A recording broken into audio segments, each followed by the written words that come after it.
Talking about transformational opportunities, let's bring it back to a bit of sport now, because it was theoretically a transformational opportunity when you took over Boston Celtics.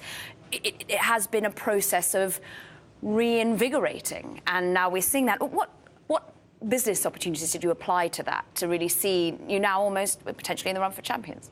Well, it's been a great labor of love. Wick Grossbeck, our CEO, and Irv Grossbeck, who surfaced the opportunity that I was able to partner on with them, really both came from a venture capital and operations perspective. So we really came in with a strategic plan that involved three things. One, we wanted to build a championship team. That was the #1 goal, and that brings fans and that brings excitement to the city. The second was we really wanted to improve the fan experience. The previous ownership had not invested in large jumbotron and not invested in things to get the players close to the fans and technology. All these technologies came online to get us closer to our customers. And the third was to make a community impact. So we formed the Boston Celtics Shamrock Foundation, and that foundation has now become a leader in sports philanthropy. Putting all those three together and then finding a fantastic management team led by Wick, Danny Ainge, Rich Gotham, just incredible team out there has led to a championship in 2008, and hopefully we're on the same path now. One amazing member of that team has caught the imagination. Isaiah Thomas, of course, has been someone who's been eyed up and focused on. How hard is it, do you think, therefore, to withhold from offering him a longer-term contract? Is that something that you will be willing to do?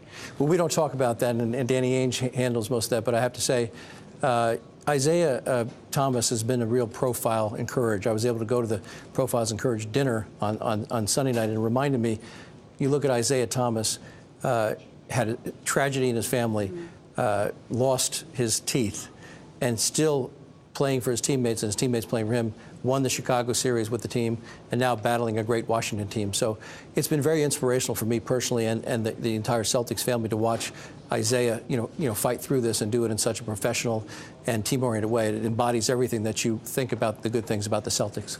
And when you say you really have tried to foster the community and make also the fans so much more engaged, many people are sometimes worried about perhaps certain NBA teams hogging some of the best players. How much does it affect the business of the NBA? Well, I think your objective is to try to get the best players. So I think there's nothing wrong with that, and you've got a plan for that. Danny's done a fantastic job. He takes a 5-year perspective in terms of trying to build a championship team. So we have salary cap space to get a free agent this summer. We have a very high draft choice. We have the highest probability to get the first pick through a trade that we pull off. So the combination of getting young players, getting free agents, and making beneficial trades, can bring you a championship. And Danny seems to have found a great formula. And I think, again, stepping back, one of the keys to the Celtics' success is we've really backed great folks. We've had the same folks in place almost longer than anybody in the NBA, and it's really paid dividends. So the patience has paid dividends.